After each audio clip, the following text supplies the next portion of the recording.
Welcome back to MyAndyBuck.com. As you may know, I recently got back from a missionary trip to Haiti. During our stay there was a fuel hike that caused political unrest. Some of the people were rioting and they were blocking roads with rocks and fire, and our time got cut short when the group that we were with, Agape to the Nations, along with the U.S. Embassy, felt like it was time for us to evacuate.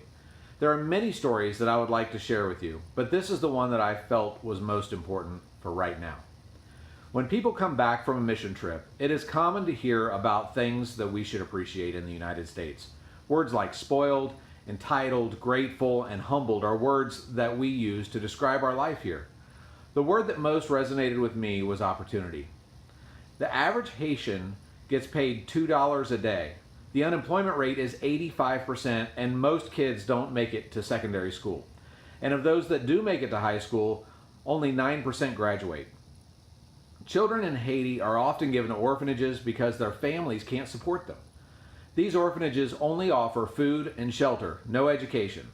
Once the kids reach 13 and 15 years old, somewhere in that area, they're put out on the streets with no money, no education, and most importantly, no hope. The boys are immediately approached by gangs and drug dealers, and the girls are offered prostitution or human trafficking. If they do not choose to follow those groups, they simply are left to starve until they finally concede so that they can eat.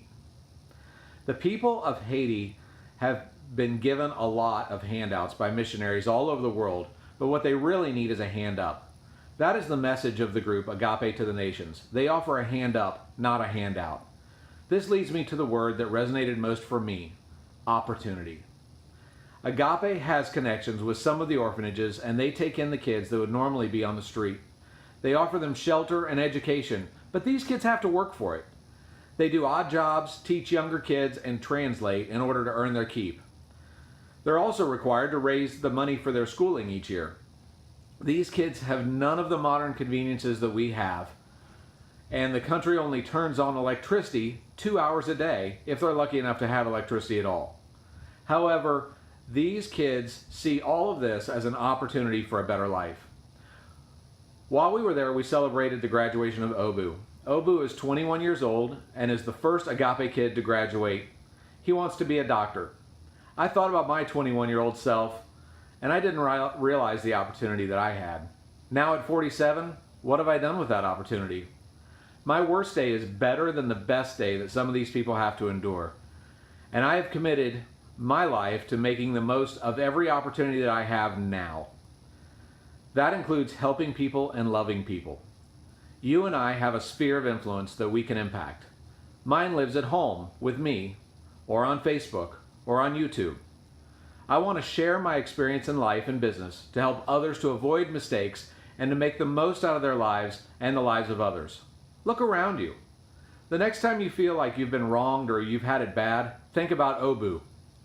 Like I said before, he wants to be a doctor, but he can't even get to this country because his country won't issue him a passport so that he can even visit. Even in the midst of that, Obu puts his faith in Jesus Christ because Jesus has shown his faithfulness in keeping him safe and getting him this far. Who can you help today? What skills do you have that you can use to further someone else's success?